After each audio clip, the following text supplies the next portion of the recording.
La plupart des gens pensent comprendre les langages de l'amour. Ils entendent parler de mots valorisants, de moments privilégiés, de contacts physiques, de services rendus et de cadeaux. Et ils considèrent cela comme un concept simple. Ils pensent que les langages de l'amour servent simplement à savoir comment une personne aime être traitée. Mais la vérité est bien plus profonde. Les langages de l'amour ne sont pas de simples préférences. Ce sont des schémas émotionnels. Ce sont des besoins psychologiques. Et surtout, ils sont souvent mal compris dans les relations. Ce qui engendre confusion, frustration et déconnexion émotionnelle. La plus grande erreur est de penser que les langages de l'amour consistent à exprimer son amour de façon mécanique, comme une liste à cocher. Si je fais ceci, ma partenaire se sentira aimée. Mais les émotions humaines ne fonctionnent pas comme des instructions. Elles fonctionnent grâce à la perception, l'histoire émotionnelle, les styles d'attachement et le conditionnement inconscient. C'est pourquoi, même lorsque l'on essaie d'aimer correctement, on peut se sentir parfois mal aimé. Car l'amour n'est pas seulement ce que l'on donne. C'est aussi la façon dont on le reçoit. Et la façon dont on le reçoit dépend de bien plus que les seuls langages de l'amour. Pour bien comprendre les langages de l'amour, il faut d'abord comprendre pourquoi ils existent. Chaque être humain a des besoins émotionnels. Ces besoins sont façonnés par les expériences de l'enfance, les relations et l'environnement affectif. Certaines personnes grandissent dans un environnement où les mots avaient un pouvoir immense et apprennent donc à valoriser les paroles rassurantes. D'autres grandissent dans un environnement où les actes comptaient plus que les mots et valorisent donc l'effort plutôt que la parole. Certaines personnes associent la proximité à la sécurité et ont donc besoin d'une présence physique. D'autres associent l'indépendance à la sécurité et préfèrent donc avoir de l'espace. Même en amour, les langages de l'amour ne sont donc pas de simples préférences. Ce sont des mécanismes de survie émotionnelle. Mais c'est là que les choses se compliquent. La plupart des gens pensent qu'une fois qu'ils connaissent le langage de l'amour de leur partenaire, les relations deviennent faciles. Mais c'est faux, car savoir ne suffit pas. Comprendre la profondeur des émotions est bien plus complexe. Par exemple, une personne peut dire que son langage de l'amour est le temps de qualité. Alors vous passez du temps avec elle. Vous vous asseyez ensemble, vous discutez, vous sortez, vous lui accordez de l'attention. Pourtant, elle se sent toujours déconnectée. Pourquoi ? Parce que le temps de qualité n'est pas seulement une présence physique. C'est une présence émotionnelle. Si vous êtes physiquement présent, mais mentalement distrait, le besoin émotionnel reste insatisfait. C'est là que la plupart des relations échouent. On croit exprimer son amour, mais on n'est pas émotionnellement en phase avec les véritables besoins de l'autre. Approfondissons maintenant le sujet. Les langages de l'amour ne se limitent pas à la façon dont vous aimez les autres. Ils concernent aussi la façon dont vous attendez d'être aimé. Et les attentes peuvent être dangereuses lorsqu'elles ne sont pas correctement communiquées ou comprises. Car lorsqu'une personne attend l'amour sous une forme et le reçoit sous une autre, elle se sent délaissée, même si de l'amour est donné. Par exemple, imaginez une personne dont le langage de l'amour est la reconnaissance verbale. Elle a besoin d'être rassurée par des mots. Elle a besoin d'entendre « Je t'aime »,« Je t'apprécie »,« Je suis fier de toi ». Mais sa partenaire exprime son amour par des services rendus. Elle cuisine. Elle aide. Elle apporte son soutien. Elle témoigne de son attention par des actions. De son point de vue. Elle donne de l'amour constamment. Mais l'autre personne se sent toujours vide car son besoin émotionnel n'est pas verbal. Il est auditif. Alors, ces deux personnes s'aiment, mais se sentent incomprises. Et c'est là le problème silencieux de nombreuses relations. Une autre idée fausse importante est de croire que les langages de l'amour sont figés. On pense souvent qu'une fois identifié, son langage de l'amour ne change jamais. Or, c'est faux. Les langages de l'amour peuvent évoluer au fil des expériences émotionnelles, de la maturité, de la guérison et de la dynamique relationnelle. Une personne qui avait autrefois besoin d'une attention constante peut, plus tard, Privilégier l'espace et la stabilité.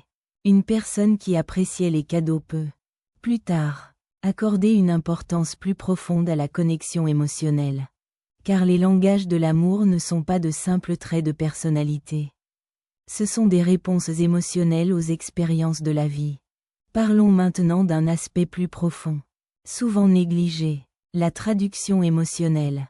Même si deux personnes ont des langages de l'amour différents, elles peuvent construire une relation solide si elles comprennent la traduction émotionnelle. La traduction émotionnelle consiste à comprendre l'intention derrière l'action, et non l'action elle-même. Par exemple, si le langage de l'amour de votre partenaire est le service rendu et qu'il, elle nettoie votre chambre ou vous aide dans vos tâches quotidiennes, c'est sa façon de dire « je tiens à toi ». Si vous ne vous attardez que sur les mots et ignorez les actes, vous passerez à côté de l'amour donné. De même, si votre langage de l'amour est celui des mots et que votre partenaire exprime son amour par des actions, il se peut qu'il utilise un langage émotionnel différent. Mais le sens reste le même. L'amour. Le problème n'est pas un manque d'amour, mais un manque d'interprétation. Approfondissons maintenant le sujet en psychologie. Les langages de l'amour sont étroitement liés au style d'attachement. Une personne ayant un attachement anxieux peut avoir besoin de paroles valorisantes et d'un réconfort constant par peur de l'abandon.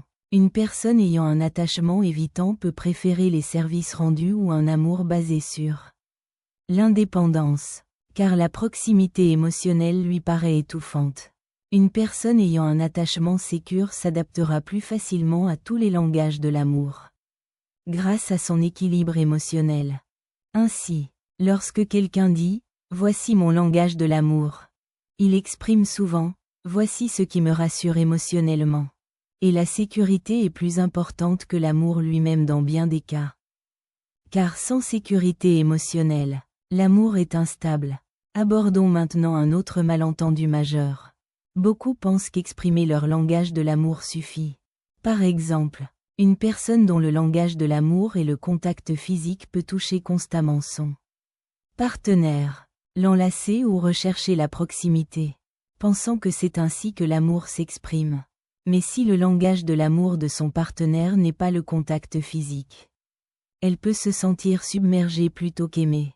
Les langages de l'amour ne consistent donc pas seulement à donner ce que l'on désire. Il s'agit de donner ce que l'autre personne comprend émotionnellement. C'est là que l'intelligence émotionnelle prend toute son importance. L'amour sans compréhension engendre la frustration. Mais l'amour accompagné de compréhension crée un lien. Une autre vérité souvent méconnue est que les langages de l'amour révèlent fréquemment des manques émotionnels. Si une personne a un fort besoin de cadeaux, il ne s'agit pas forcément que de biens matériels. Cela peut exprimer un besoin de reconnaissance. Si une personne a besoin de paroles constantes, cela peut traduire une insécurité affective. Si une personne a besoin de moments privilégiés, cela peut représenter la peur de la distance émotionnelle. Si une personne a besoin de contact physique, cela peut exprimer un désir d'ancrage émotionnel. Les langages de l'amour sont donc symboliques, et non littéraux. Voyons maintenant pourquoi certaines personnes se sentent encore mal aimées même lorsque leur langage de l'amour est respecté. Car la validation émotionnelle ne se résume pas à l'action. Elle réside dans la présence émotionnelle qui sous-tend l'action. Si une personne agit uniquement par obligation, cela paraît vide de sens. Mais si une personne agit avec une intention émotionnelle, cela a une véritable signification. C'est pourquoi deux personnes peuvent faire la même chose. Mais l'impact émotionnel peut être totalement différent. L'une ressent de l'amour, l'autre ne ressent rien. Parlons maintenant des relations modernes. Dans le monde d'aujourd'hui, les langages de l'amour sont souvent mal compris. Car la communication est défaillante. On suppose au lieu d'exprimer. On attend au lieu de demander. On juge au lieu de comprendre. Et cela engendre une confusion émotionnelle. Quelqu'un pourrait dire « je fais tout pour toi », tandis que l'autre personne ressentirait « tu ne fais rien pour moi ». Chacun a raison dans sa perception. Mais tous deux sont émotionnellement déconnectés. C'est pourquoi la communication est plus importante que les langages de l'amour eux-mêmes. Car sans communication, les langages de l'amour se transforment en suppositions. Et les suppositions détruisent les relations. Approfondissons maintenant la notion de maturité émotionnelle. L'amour mature ne consiste pas à trouver quelqu'un qui correspond parfaitement à votre langage de l'amour. L'amour mature, c'est comprendre les différences et s'adapter émotionnellement. C'est dire,